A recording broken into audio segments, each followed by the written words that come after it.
What surprised me right away in the size of the box is noticeably more compact than the older Catwalk C2 packaging. But not let that fool you. Once you lift it, you can feel the weight immediately. The Catwalk C2 core weighed roughly around 65 kilograms, which actually makes it slightly heavier than the previous C2 models. Even though the box itself is smaller. Right on the top of the treadmill base there is smaller accessory box. This is where all essential cables and tools are packed together. Next to that there is a second smaller box. This one contains the motion sensors themselves along with a printed installation manual. It walks you through the full assembly step by step and includes a complete parts list, which is really helpful during the build, especially with a system this size. There are 4 internal boxes positioned around the frame. Their main purpose is to lock the treadmill base in place and prevent any movement during transport. Each of these boxes contains 2 stabilizing feet, so in total you get 8 feet used to level and secure the base once it's installed. It's a smart way to protect the base during shipping while keeping all the structural parts neatly packed and easily to identify. At this point, I'm lifting the treadmill base out of the box, and this is where you really feel the weight. The base is extremely heavy, and even more so because for space efficiency, all the remaining treadmill components are actually mounted and packed directly onto its center. I'm handling it on my own here, but it is not something I would recommend.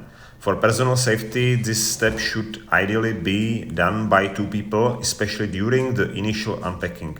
The last separately packed part inside the main box is the double row support rod.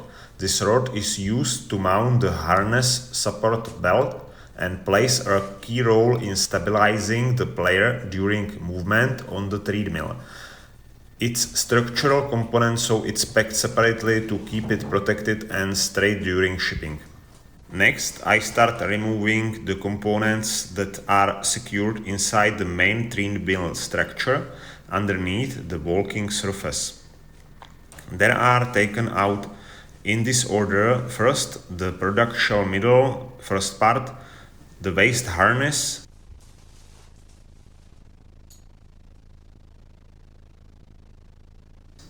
then the arc support rod, which comes in 2 separate arms.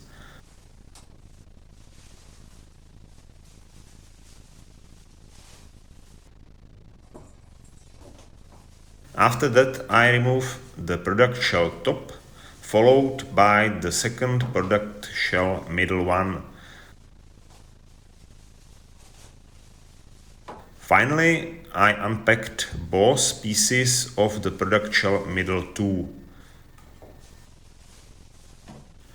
Each of these shells is made of 2 parts, a front and rear section, which are later screwed together during assembly. That's why these parts are referred to as shells. At this point, I tilt the treadmill to show the underside of the base. This is where the main control unit is located, the part that connects to the PC and handles synchronization between the treadmill itself and the CAT gateway software. After that, I release the rotating base section. This is the part where the arc support rods will be mounted later, allowing the support system to move smoothly while following the player's motion. Next, I unpack the CAT shoes. These are actually delivered separately in their own box together with the CAT Nexus. I'll briefly show how the motion sensor is mounted into the bottom of the shoe, since that's a key part of how movement tracking works. After that, I take out the Nexus unit itself and give a quick look at the manual. I'm going to stop here for now. The actual treadmill assembly will be covered in separate video, so this one stays focused only on the unboxing.